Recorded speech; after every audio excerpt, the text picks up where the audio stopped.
Hi there, welcome back to the podcast. Myself, Joseph Clough. There's a video podcast, and I want to talk to you today about how you can deal with things in times of change. How you can actually control situations, but more importantly, how you can control yourself, because there are many situations we have to watch happen in our life that we find hard to cope with.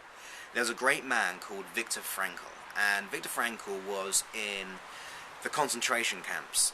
And he came up with a wonderful quote. And bearing in mind, this person, being in these concentration camps, having no freedom whatsoever, being told what to do, living in the most horrendous conditions, he came up with the phrase that when you can't change the situation, you're challenged to change yourself. Now that's remarkable for coming from someone in that situation, but it's something that we can really learn about.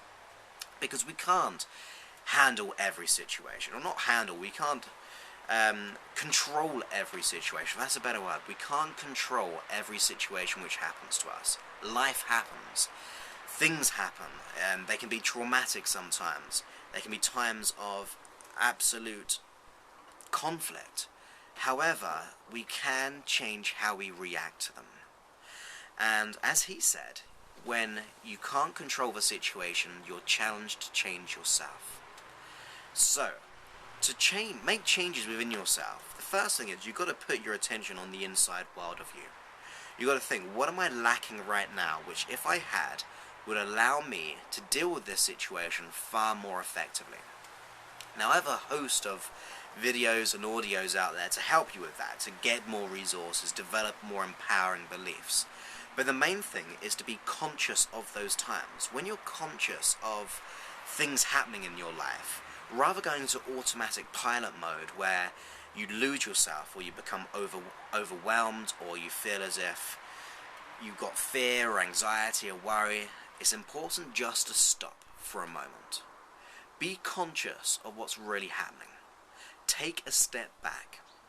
So rather distorting the whole situation, because we can distort, can't we? We're distorting creatures, where we blow things out of proportion, we generalize things, and we go, well, this happened, so therefore everything is like this, or that happened, therefore I am fill in the blank. What I want you to do is to stop and to pay attention to your environment. And as you stop and pay attention to your environment, knowing that we can't always change our environment, we have to pay attention to ourselves. What's happening in the inside world of you at that moment? What thoughts are you thinking? Are those thoughts things which are supporting you, or are they thoughts which are actually going against you? Like, I can't cope, or I'm not good enough, or I just can't handle this situation. When you become conscious of those thoughts, it's the perfect opportunity to become aware of them and to stop them. Because when you become aware of them, you have the opportunity to change them. So rather going into automatic pilot mode, you can stop for a moment and become aware of them. When you think about it, when we have anxiety, or we have fear, or we have emotional conflict, or we have symptoms in our life, they are symptoms or experiences or feelings that we have which are signals to pay attention. That's all they are. It's like our body is saying that something isn't quite right. So if we have fear, our body's saying, hey, I don't feel safe, let's deal with this. Or if we have anxiety, it's a signal to pay attention to, go, hey, what's really happening here? So the first thing you need to do is pay attention to what's happening on the inside world of you. So therefore we can change how we react to the outside world. So be conscious of your thoughts.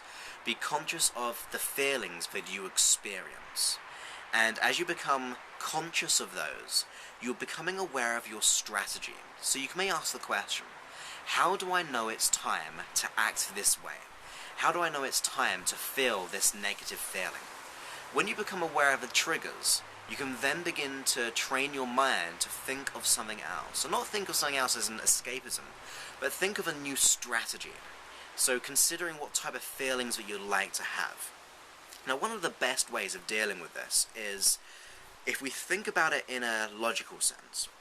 when you're in those situations, you feel overwhelmed, you feel anxious, you feel fearful, or you feel out of control.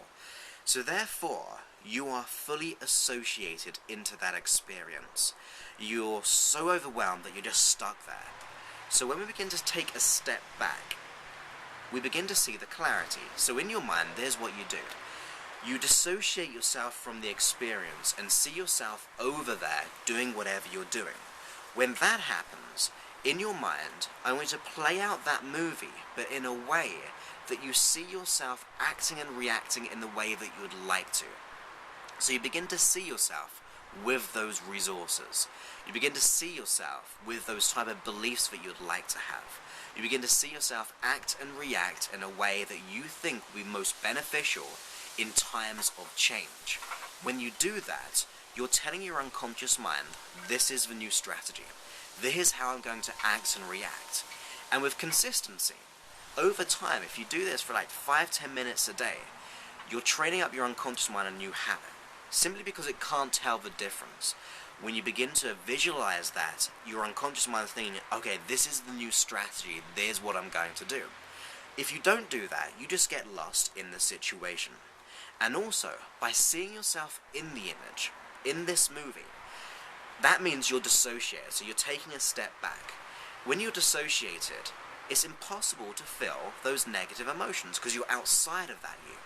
So when you dissociate yourself, you're seeing things from a clarity point of view. In that position, you get learnings. So another tip you can do is seeing yourself going through that situation the way you would like to. Ask yourself, what do I need to learn from this situation, which once learned will allow me to let go of the problem and deal with this effectively.